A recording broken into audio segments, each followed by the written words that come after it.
ಮೆಕ್ಕೆಜೋಳದ್ದು meeting ಇವತ್ತು ಮಾಡೋದು. ನಮ್ಮ ಕಡೆ ಗೋಂಜೋಳ ಅಂತ.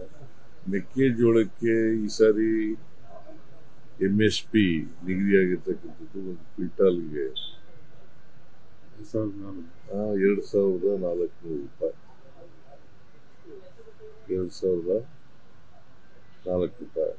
400 ರೂಪಾಯಿ. ಆದರೆ ಇಲ್ಲಿವರೆಗೆ ಖರೀದಿ ಕೇಂದ್ರಗಳನ್ನು ಸ್ಥಾಪನೆ ಮಾಡಿಲ್ಲ. 55 ಲಕ್ಷ ಟನ್. ರೈತರು ಖರೀದಿ ಕೇಂದ್ರಗಳನ್ನು ಓಪನ್ ಮಾಡಿ ಮೆಕ್ಕೆಜೋಳ ಖರೀದಿ ಮಾಡಬೇಕು ಅಂತ ಹೇಳಿ ಒತ್ತಾಯ ಮಾಡ್ತಾ ಇದ್ದಾರೆ. ಕೆಲವು ಕಡೆ ಚಳುವಳಿಗಳನ್ನು ಕೂಡ ಮಾಡ್ತಾ ಇದ್ದಾರೆ. ಅದಕ್ಕೆ ಇವತ್ತು ನಾನು ಅಗ್ರಿಕಲ್ಚರ್ ಮಿನಿಸ್ಟ್ರು HK ಪಾಟೀಲ್ರು, food and civil supplies minister, APMC minister, chief secretary ಅಂದರೆ ಡೆವಲಪ್ಮೆಂಟ್ ಕಮಿಷನ್, ನಫೆಡ್ನವರು, ಪಶುಸಂಗೋಪನೆ ಮಂತ್ರಿ, ಪಶುಸಂಗೋಪನೆ ಮಂತ್ರಿ ತಪ್ಪಾಗಿರೋದ್ರಿಂದ ಕಾಣಿಸ್ತದೆ.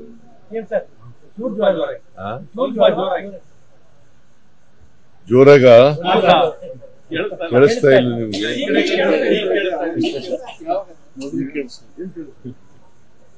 ನಾವೆಲ್ಲ ಮೀಟಿಂಗ್ ಮಾಡಿದೀವಿ ಇವತ್ತು. ಏನಾಗಿದೆ ಅಂತಂದ್ರೆ ಮಾರುಕಟ್ಟೆನಲ್ಲಿ ರೇಟ್ ಬಿದ್ದೋಗ್ಬಿಟ್ಟಿದೆ. ಉತ್ಪಾದನೆ ಜಾಸ್ತಿ ಆಗಿದೆ. ಆಮೇಲೆ ಮೆಕ್ಕೆಜೋಳ ಈ ಸಾರಿ ರೈತರು ಜಾಸ್ತಿ ಬೆಳೆದಿದ್ದಾರೆ. ಸುಮಾರು 55 lakh ton metric ton 55 lakh metric ton ಉತ್ಪಾದನೆ ಆಗ್ಬೋದು ಅಂತೇಳಿ ಅಂದಾಜಿದೆ.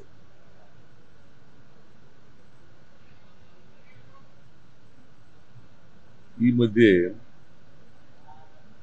ಇದು ಗೊತ್ತಿದ್ದು ಕೂಡ ಇಡೀ ಕರ್ನಾಟಕ ರಾಜ್ಯದಲ್ಲಿ ಇಷ್ಟು, ಇಡೀ ದೇಶದಲ್ಲಿ ಜಾಸ್ತಿ ಬೆಳೆದಿದ್ದಾರೆ. ಆದರೂ ಕೂಡ ಕೇಂದ್ರ ಸರ್ಕಾರ 70 ಲಕ್ಷ ಮೆಟ್ರಿಕ್ ಟನ್ ಮೆಕ್ಕೆಜೋಳವನ್ನು ಆಮದು ಮಾಡ್ಕೊತಾ ಇದೆ. ನಮ್ಮಲ್ಲೇ ಕೇಂದ್ರ ಸರ್ಕಾರದಲ್ಲಿ ಆಮೇಲೆ ಭಾರತ ದೇಶದಲ್ಲಿ ಮತ್ತು ರಾಜ್ಯದಲ್ಲಿ ಯಥೇಚ್ಛವಾಗಿ ಬೆಳೆದಿದ್ದಾರೆ.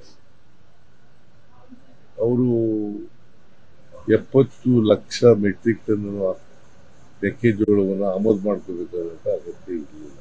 ಯಾಕಂದ್ರೆ ಭಾರತ ದೇಶದಲ್ಲಿ ಸಿಗ್ತಾ ಇತ್ತು. ಕರ್ನಾಟಕದಲ್ಲಿ ಕೂಡ ನಾವು 55 ಲಕ್ಷ ಮೆಟ್ರಿಕ್ ಟನ್ ಬೆಳೆದಿದ್ದೀವಿ. ಸೊ ಅಲ್ಲಿ ಮಾಡ್ಬೋದಾಗಿತ್ತು. ಸೊ ಅದು ಮಾಡಲಿಲ್ಲ. ಅದರಿಂದ ಪರಿಣಾಮ ಏನಾಗಿದೆ ಅಂತಂದ್ರೆ ರೈತರು ಇವತ್ತು ಮೆಕ್ಕೆಜೋಳ ತಗೋತಾ ಇಲ್ಲ ಅಂತೇಳಿ ಮಾಡ್ತಾ ಇದ್ದಾರೆ, ಧರಣ ಮಾಡ್ತಾ ಇದ್ದಾರೆ, ಪ್ರತಿಭಟನೆ ಮಾಡ್ತಾರೆ. ಕೆಲವು ಕಡೆ ಮಾಡ್ತಾರೆ. ಆಮೇಲೆ ಕೇಂದ್ರದ ನೋಡಲ್ ಏಜೆನ್ಸಿಗಳಾದಂಥ ನಫೆಡ್, NCCF,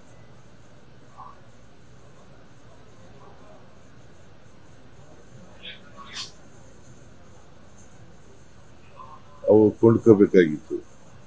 ಅವು ಕೊಂಡ್ಕೊಳ್ತಕ್ಕಂಥ ಪ್ರಕ್ರಿಯೆನೇ ಮಾಡಿಲ್ಲ.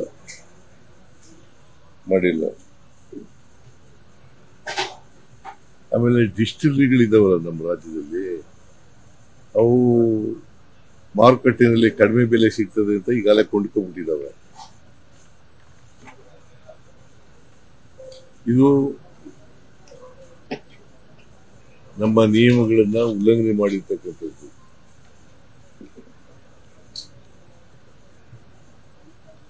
ನಿಯಮಾನುಸಾರ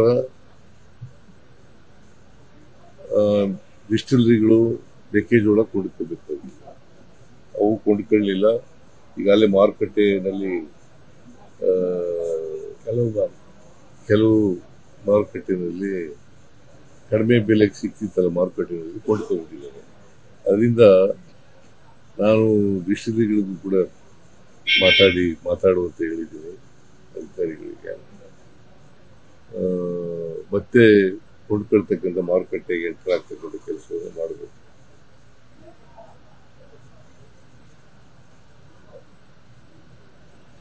ಆಮೇಲೆ ಈ ಬೆಲೆ ಕುಸಿತದಿಂದ ಸಂಕಷ್ಟ ಎದುರಿಸುತ್ತಿರುವ ಮೆಕ್ಕೆಜೋಳ ಬೆಳೆದಿರ್ತಕ್ಕಂಥ ರೈತರಿಗೆ, ಉತ್ಪಾದನೆ ಮಾಡಿರ್ತಕ್ಕಂಥ ರೈತರಿಗೆ ರಾಜ್ಯ ಸರ್ಕಾರ ಎಲ್ಲ ರೀತಿಯ ಸಹಾಯವನ್ನು ಒದಗಿಸಿಕೊಡ್ತಕ್ಕಂಥ ಕೆಲಸವನ್ನು ಮಾಡ್ತೇವೆ. ಕೂಡಲೇ ನಾನು ಖರೀದಿ ಕೇಂದ್ರಗಳನ್ನು ತೆಗಿಬೇಕು, ಮಾರ್ಕೆಟಿಂಗ್ ಫೆಡರೇಷನ್ ಕೊಂಡ್ಕೋಬೇಕು ಅಂತೇಳಿ ಅವ್ರಿಗೆ ಸೂಚಿಸಿದ್ವಿ. 10 ಲಕ್ಷ ಟನ್ 10 ಲಕ್ಷ ಟನ್ ಸುಮಾರು 10 lakh metric ton 10 lakh metric ton ಕೊಂಡ್ಕೋಬೇಕು ಅಂತ ಮಾಡಿದ್ದೀನಿ. ಖರೀದಿ ಕೇಂದ್ರಗಳನ್ನು ಸ್ಥಾಪನೆ ಮಾಡಬೇಕು. ಖರೀದಿ ಕೇಂದ್ರಗಳನ್ನು ಸ್ಥಾಪನೆ ಮಾಡಿ ಅದೇ ಖರೀದಿ ಕೇಂದ್ರ ಸ್ಥಾಪನೆ ಮಾಡಬೇಕು ಅಂತ ಹೇಳಿದ್ನಲ್ಲ, ಖರೀದಿ ಕೇಂದ್ರ ಸ್ಥಾಪನೆ ಮಾಡಬೇಕು ಅಂತ ಹೇಳಿದ್ದೀನಿ. ಆಮೇಲೆ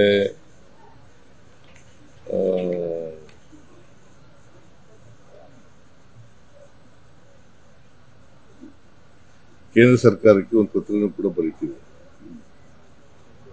ಕೂಡಲೇ ಒಂದು ಪತ್ರ ಬರೀತೀನಿ, ನೀವು ಆಮದು ಜಾಸ್ತಿ ಮಾಡ್ಕೊಳಕ್ ಹೋಗ್ಬೇಡಿ, ನಮ್ಮಲ್ಲೇ ಮೆಕ್ಕೆಜೋಳ ಅವೈಲಬಿಲಿಟಿ ಇದೆ, ಅಲ್ಲಿ ತಗೊಂಡು ಅದರಿಂದ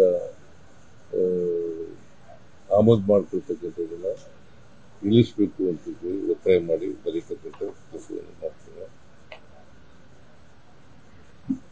ಆಮೇಲೆ ಈಗಾಗಲೇ ಡಿಸ್ಟ್ರಿಕ್ಟ್ಗಳ ಜೊತೆ ಕೂಡ ಮಾತಾಡಬೇಕು ಅಂತ ಹೇಳಿದ್ದೀನಿ. ಒಟ್ಟಾರೆಯಾಗಿ ಫೈನಾನ್ಸ್ ಸೆಕ್ರೆಟರಿ ಮೀಟಿಂಗ್ ಮಾಡ್ತಾರೆ. ಇವತ್ತು ಫೈನಾನ್ಸ್ ಸೆಕ್ರೆಟರಿ ಮೀಟಿಂಗ್ ಮಾಡ್ತಾರೆ. ಮೀಟಿಂಗ್ ಮಾಡಿ ಇದನ್ನ ಈ ಸಮಸ್ಯೆ ಏನಿದೆ ಈ ಸಮಸ್ಯೆಯನ್ನ ಬಗೆಹರಿಸತಕ್ಕಂಥ ಪ್ರಯತ್ನವನ್ನು ಮಾಡ್ತಾರೆ. ಮೊನ್ನೆ ಪ್ರೈಮ್ ಮಿನಿಸ್ಟರ್ ಭೇಟಿಯ ಹೆಸರಿಂದು FAQ ಅದು ಹೇಳಿ. ಸನ್ಮಾನ್ಯ ಮುಖ್ಯಮಂತ್ರಿಗಳು ಇವತ್ತು ಸಭೆ ಜರುಗಿಸ್ತಕ್ಕಂಥ ಸಂದರ್ಭದಲ್ಲಿ ಈ ಗೋವಿನ ಜೋಳದ ಜೊತೆಗೆ ಹೆಸರಿನ ಸಮಸ್ಯೆಯನ್ನ ವಿವರವಾಗಿ ಹೆಸರುಕಾಳು ವಿವರವನ್ನು ಆಲಿಸಿದ್ದಾರೆ. ನಮ್ಮ ರಾಜ್ಯ ಸರ್ಕಾರ ತಕ್ಷಣ FAQ ಬದಲಾವಣೆ ಸಲುವಾಗಿ ಕೇಂದ್ರ ಸರ್ಕಾರದ ಜೊತೆಗೆ ಪತ್ರ ವ್ಯವಹಾರ ಮಾಡಬೇಕು ಹಾಗೂ ತಂಡವೊಂದು ಹೋಗಿ ಬರಬೇಕು ಅಂತೇಳಿ ಸೂಚನೆ ಕೊಟ್ಟಿದ್ದಾರೆ. ಹೆಸರು ಕಾಳು ಮಳೆ ಹೆಚ್ಚಾಗಿ ಅಥವಾ ಕಾಳು ಬಂದಾಗ ಮಳೆಯಾಗಿ ಸ್ವಲ್ಪ ಡಿಸ್ಕಲರೇಷನ್ ಆಗಿದೆ. ಆ ಡಿಸ್ಕಲರೇಷನ್ ಆಗಿದ್ದು ಕೇವಲ 4% ಮಾತ್ರ ಅವ್ರಿಗೆ ಇದನ್ನ ಅದನ್ನ ವಿನಾಯಿತಿ ಮಾಡೋದಕ್ಕೆ ಅವಕಾಶ ಇದೆ, ರಿಯಾಯಿತಿ ಮಾಡೋದಕ್ಕೆ ಅವಕಾಶ ಇದೆ. ಅದನ್ನ ಹೆಚ್ಚು ಮಾಡಬೇಕು ಅಂತ ಹೇಳಿ FAQ ಬದಲಾವಣೆ ಮಾಡಬೇಕು ಅಂತ ಹೇಳಿ ಮಾನ್ಯ ಮುಖ್ಯಮಂತ್ರಿಗಳು ಕೇಂದ್ರ ಸರ್ಕಾರವನ್ನ ಆಗ್ರಹಿಸಿದ್ದಾರೆ ಹಾಗೂ ವಿಶೇಷ ಪತ್ರವೊಂದನ್ನು ಸಹಿತ ಕಳಿಸಿಕೊಡ್ತಾ ಇದ್ದಾರೆ. ಮೊನ್ನೆ ಪ್ರಧಾನಮಂತ್ರಿಗಳು ಭೇಟಿ ಮಾಡಿದ್ರಲ್ಲ, ಆಗೇನು ಯಾವುದು ಮೆಕ್ಕೆಜೋಳದ ಬಗ್ಗೆ ಮಾತಾಡಿದೆ, ಕಬ್ಬಿಣದ ಬಗ್ಗೆ ಮಾತಾಡಿದೆ, ಎಥೆನಾಲ್ ಬಗ್ಗೆ ಮಾತಾಡಿದೆ. ಆಮೇಲೆ ಶುಗರ್ ಫ್ಯಾಕ್ಟರಿಗೆ ಶುಗರ್ಗೆ MSP ನಿಗದಿ ಮಾಡೋದ್ರ ಬಗ್ಗೆ ಮಾತಾಡಿದೆ. ಆಮೇಲೆ ಇದನ್ನ ಪ್ರವಾಹ ಪರಿಹಾರ ಹೌದು 2100 ಕೋಟಿ ಕೇಳಿದ್ರಿ, ನಮಗೆ ಬರ್ಬೇಕಾದ ಪರಿಹಾರನ ಬೆಳೆ ಮಳೆ ಜಾಸ್ತಿಯಾಗಿ ಈ ಸಾರಿ ಬೆಳೆ ನಷ್ಟ ಆಗಿದೆ. ಸುಮಾರು 15.5 ಲಕ್ಷ ಹೆಕ್ಟೇರ್ನಲ್ಲಿ ಬೆಳೆ ನಷ್ಟ ಆಗಿದೆ. ಅದಕ್ಕೆ ಪರಿಹಾರ ಕೊಡಬೇಕು ಅಂತ ಕೇಳಿದ್ವಿ. ಹೇಗಿದೆ ಸರ್ ರೆಸ್ಪಾನ್ಸ್? ಪೂರಕವಾಗಿ ಸ್ಪಂದಿಸಿದ್ರ ಪೂರಕವಾಗಿ ಸ್ಪಂದಿಸಿದ್ರ ಅದಕ್ಕೆ ಅಂತ ಅನ್ಕೊಂಡಿದ್ದೀನಿ. ನಾನು ಸ್ಪಂದಿಸ್ತಾರೆ ಅಂತ ಅನ್ಕೊಂಡಿದ್ದೀನಿ. ಮಿನಿಸ್ಟರ್ಗಳು MP ಗಳು ಮಾಹಿತಿ ಕೊಟ್ಟಿದ್ರ ಸರ್? ಅವ್ರ ಮಾಹಿತಿ ಇತ್ತ? ಯಾವ ಮಿನಿಸ್ಟರ್? ನಮ್ಮ ಕೇಂದ್ರದ ಮಿನಿಸ್ಟರ್ಗಳಿದ್ದಾರೆ, ಸಚಿವರಿದ್ದಾರೆ, ಕೇಂದ್ರದ ಸಚಿವರು, ರಾಜ್ಯದವರು ಮತ್ತೆ ಎಂಪಿಗಳು ಅವ್ರಿಗೆ ಗೊತ್ತಿರ್ಲೇಬೇಕಲ್ಲ. ಕೊಟ್ಟಿದ್ರು ಅಂತ ಅನ್ಸುತ್ತಾ ಅಂತ ತಮ್ಗೆ ತಾವು ಮಾತಾಡಿದಾಗ ಅಟ್ಲೀಸ್ಟ್ ಅವ್ರಿಗೆ ನಾಲೆಡ್ಜ್ ಇತ್ತ ಅಂತ ರಾಜ್ಯದ ಬಗ್ಗೆ ಆಗಿರ್ತಾ ಇದ್ರು. ನಾಲೆಡ್ಜ್ ಇತ್ತು, ಅದು ಅಧಿಕಾರಿಗಳು ಬ್ರೀಫ್ ಮಾಡಿರ್ಬೇಕು ಅನ್ನೋ ಕಾಣಿಸುತ್ತೆ. ಅವ್ರ ನಾಲೆಡ್ಜ್ ಇತ್ತು, ಆದ್ರೆ ಮಳೆ ಆಗಿರೋದ್ರ ಬಗ್ಗೆನೂ ಕೂಡ ನಾಲೆಡ್ಜ್ ಇತ್ತು. ಸೊ ಮಳೆ ಜಾಸ್ತಿಯಾಗಿ ಬೆಳೆ ಹಾನಿಯಾಗಿರ್ತಕ್ಕಂಥದ್ದು, ಅದ್ರ ಬಗ್ಗೆ ಈಗಾಗಲೇ SDRF, NDRF ಅದನ್ನ ನಮಗೆ ಹೆಚ್ಚು ಮಾಡಿಕೊಡ್ಬೇಕು ಅಂತ ಕೇಳಿದ್ದೀವಿ. ಕೆಲವು ಕಾಂಗ್ರೆಸ್ ಶಾಸಕರು ಡೆಲ್ಲಿಗೆ ಹೋಗಿರೋ, ಸಚಿವರು ಸಮೇತ ಡೆಲ್ಲಿಗೆ ಹೋಗಿರೋ ವಿಚಾರ ದೊಡ್ಡ ದೊಡ್ಡ ಸದ್ದಾಗ್ತಾ ಇದೆ. ಹೈಕಮಾಂಡ್ ಭೇಟಿ ಮಾಡಕ್ಕೆ ಹೋಗಿದ್ದಾರೆ ಚಲುವರಾಯಸ್ವಾಮಿ ಆದಿಯಾಗಿ. ಖರ್ಗೆ ಅವ್ರ ಮನೆಗೆ ಹೈಕಮಾಂಡ್ ಭೇಟಿ. ಚಲುವರಾಯಸ್ವಾಮಿ ಹೋಗಿದಾರ ಎಲ್ಲೋ ಗೊತ್ತಿಲ್ಲ ನನಗೆ, ಬಟ್ ಇವರೇ ಹೇಳಿದಾರಲ್ಲ, DK ಹೇಳಿದಾರಲ್ಲ, DK ಶಿವಕುಮಾರ್ ಹೇಳಿದಾರಲ್ಲಪ್ಪ. ನಾನು ಏನು ಉತ್ತರ ಹೇಳಿಲ್ಲ ಹೇಳಿ. ಅಲ್ಲ ಹೋಗಿದ್ದಾರೆ, ನಾಯಕತ್ವ ವಿಚಾರಕ್ಕೆ ಹೋಗಿದ್ದಾರೆ ಭೇಟಿ ಮಾಡೋದಕ್ಕೆ. ಚಲುವರಾಯಸ್ವಾಮಿ ಕೂಡ ಡೆಲ್ಲಿಲೇ ಇದ್ದಾರೆ. ಹಾಗಾಗಿ ಡೆಲ್ಲಿಲಿ ಹೋಗಿದ್ದಾರೆ. ನಾನು ಮಾತಾಡದೆ ಅವ್ರ ಜೊತೆನಲ್ಲಿ, ಇವತ್ತು ಮಾತಾಡದೆ. ಇದರಲ್ಲಿ ಬಂದಿದ್ರು,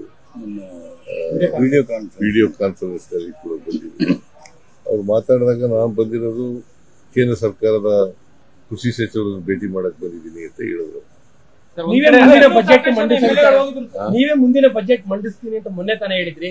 ಆ ಬೆನ್ನಲ್ಲೇ ಇವರೆಲ್ಲರೂ ಕೂಡ ಹೋಗಿದ್ದಾರೆ. ಯಾರು? ಕೆಲವು ಶಾಸಕರು. ಎಷ್ಟು ಜನ ಹೋಗಿದ್ದಾರೆ? 15 ಜನ ಹೋಗಿದ್ದಾರೆ ಅನ್ನುವಂತ ಮಾಹಿತಿ ಇದೆ. 15 ಜನ ಹೋಗಿದ್ದಾರೆ ಅನ್ನುವಂತ ಮಾಹಿತಿ ಇದೆ. ಮಾಹಿತಿ ಯಾರ್ಯಾರು? ಅಲ್ಲ, ಚಲುವರಾಯಸ್ವಾಮಿ ಆದಿಯಾಗಿ ಚಲುವರಾಯಸ್ವಾಮಿ ಹೋಗಿಲ್ಲ ಅಂತಂದ್ರಲ್ರಿ. ಡೆಲ್ಲಿಲಿ ಇದ್ದಾರೆ. ಡೆಲ್ಲಿಗೆ ಹೋಗ್ಲೇಬಾರ್ದು ಅಂತ ಹೋಗ್ಬಾರ್ದಿಲ್ಲ. ಮತ್ತೆ ಡೆಲ್ಲಿಲಿ ಇದ್ದಾರೆ ಅಂತಂದ್ರೆ ರಾಮನಗರದ MLA ಹೋಗಿದ್ದಾರೆ, ಕೆಲವು MLCಗಳು ಹೋಗಿದ್ದಾರೆ. ಅದೇಪ್ಪ, ನಾನು ಈಗ ಹೈಕಮಾಂಡ್ನವರು ತೀರ್ಮಾನ ಮಾಡೋದು, ಲೀಡರ್ಶಿಪ್ ಚೇಂಜ್ ಮಾಡೋದಾಗಲಿ, ಸರ್ಕಾರ ರಚನೆ ಮಾಡಿ ಪುನರ್ ರೀಸಫಲ್ ಮಾಡೋದಾಗಲಿ, ಯಾರು ತೀರ್ಮಾನ ಮಾಡೋದು? ಹೈಕಮಾಂಡ್. ಹೈಕಮಾಂಡ್ನವ್ರು ಮಾತಾಡಿದಾರ? ಏನ್ ಮಾಡಕ್ಕಾಗಲ್ಲ. ಈಗ ಕೆಲವರು ಹಿಂದೇನು ಮಾತಾಡ್ತಿದ್ರು, ಈಗಲೂ ಹೋಗಿರ್ಬೇಕು, ಈಗಲೂ ಹೋಗಿದ್ದಾರೆ. ಅಂತಿಮವಾಗಿ ಹೈಕಮಾಂಡ್ ಏನ್ ತೀರ್ಮಾನ ಮಾಡ್ತದೆ ಅದನ್ನ ನಾನು ಕೇಳಬೇಕು, DK ಶಿವಕುಮಾರ್ ಕೇಳಬೇಕು, ಎಲ್ರೂ ಕೇಳಬೇಕು.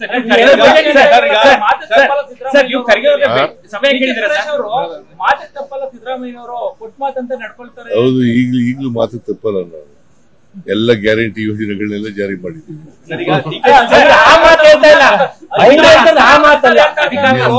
ಅವ್ರು ಹೇಳ್ತಿರುವಂತದ್ದು ಬೇರೆ ಅಧಿಕಾರ. ಅದು ಹೈಕಮಾಂಡ್ ಅವ್ರು ಏನ್ ತೀರ್ಮಾನ ಮಾಡ್ತಾರೆ ಅದು ಮಾಡ್ಬೇಕು. 2 ಬಜೆಟ್ ಮಾಡ್ತೀರಾ ಸರ್? ಹೌದು, 2 ಬಜೆಟ್. ಯಾವ್ದು? ನೀನ್ ಯಾಕೆ ಕೇಳ್ತಾ ಇದ್ದೀನಿ? ಬಜೆಟ್ ಮಾಡ್ತೀನಿ. ಹೌದು, ನಾನೇ ಮುಂದುವರಿತೀನಿ, ಬಜೆಟ್ನು ನಾನೇ ಮಂಡಿಸ್ತೀನಿ. ಯಾರು? ಖರ್ಗೆ ಅವರು ಬೆಂಗಳೂರು ಬರ್ತಾ ಇದ್ದಾರೆ, ಇವತ್ತು ಬೆಂಗಳೂರು ಬರ್ತಾ ಇದ್ದಾರೆ. ಬಂದಾಗ ನಾಳೆ ಭೇಟಿ ಮಾಡ್ತಾರೆ. ಏನ್ ಇಷ್ಟೊತ್ತು ಗಂಟೆ ಹೇಳಿದ್ದೇನೆಯ ನಾಳೆ ಭೇಟಿ ಮಾಡ್ತೀನಿ ಅಂತ ಗೊತ್ತಾಗಲ್ಲ. ಸರ್ DK ಶಿವಕುಮಾರ್ ಅವರು ಸ್ಪಷ್ಟಪಡಿಸಿದ್ರೆ, ಮಾತನಾಡಿದ್ರೆ, ಆದ್ರೆ ಕೆಲ ಕಾಂಗ್ರೆಸ್ ಶಾಸಕರು ಪ್ರಮುಖವಾಗಿ ರಾಮನಗರದವರು ಬಹಿರಂಗವಾಗಿ ಮಾತನಾಡೋದು ಮತ್ತೆ ಶುರು ಮಾಡಿದ್ದಾರೆ. ಶಾಸಕರುಗಳು ಮಾತಾಡಬೇಡಿ ಅಂತ ಹೇಳಿ ಒಂದು ಕರೆ ಕೊಟ್ಟಿತ್ತು, ಆದ್ರೂ ಮಾತನಾಡ್ತಾ ಇದ್ದಾರೆ ಅಂತ ಹೈಕಮಾಂಡ್ನವರು ಹೇಳಿದಾರ? ಅವ್ರು ಏನ್ ಹೇಳ್ತಾರೆ ಅದರ ಪ್ರಕಾರ ನಡ್ಕೊಳ್ಳೋದು. ಗೊಂದಲ ಆಗುತ್ತೆ ಅಂತ ಶಾಸಕರುಗಳು ಒಂದೊಂದು ಮಾತು ಹೇಳಿದ್ರೆ ಕಾರ್ಯಕರ್ತರಲ್ಲಿ ಗೊಂದಲ ಆಗ್ತದೆ ಅನ್ನೋದು ವಿಚಾರ. ಅದಕ್ಕೆ ಹೈಕಮಾಂಡ್ ಏನ್ ತೀರ್ಮಾನ ಮಾಡ್ತದೆ ಅದು ಎಲ್ರೂ ಕೂಡ ಭದ್ರಾಗಬೇಕು. ಶಾಸಕರು ಭದ್ರಾಗಬೇಕು, ಮಂತ್ರಿಗಳು ಭದ್ರಾಗಬೇಕು, ನಾನು ಭದ್ರಾಗಬೇಕು, ಡೆಪ್ಟಿ ಚೀಫ್ ಚೀಫ್ ಮಿನಿಸ್ಟರ್ ಶಾಸಕರಿಗೆ ಹೇಳ್ಬಿಡಿ, ಕಠಿಣವಾಗಿ ಮಾತಾಡೋದು ಬೇಡ. ಯಾಕೆ ಹೈಕಮಾಂಡ್ ಮಾತಾಡ್ಲಿ? ಯಾರಿಗೆ ನೀವು ಸಲಹೆ ಕೊಡ್ಬೋದಾ ಅಂತ ನಿಮ್ಮ ಶಾಸಕರಿಗೆ? ಯಾಕಂದ್ರೆ ಅಲ್ಲಿಂದ ಹೈಕಮಾಂಡ್ ಏನ್ ಹೇಳ್ತದೆ ಅದೇ. ಹೈಕಮಾಂಡ್ ಯಾವಾಗ ಹೇಳುತ್ತೆ ಸರ್? ಹೈಕಮಾಂಡ್ ಯಾವಾಗ ಹೇಳ್ಬೋದು? ಹೇಳ್ತೀವಿ. ಯಾವಾಗ ಹೇಳ್ಬೋದು ಅಂತ ಸರ್? ಯಾವಾಗ ಹೇಳ್ಬೋದು ಕೇಳು ಹೈಕಮಾಂಡ್.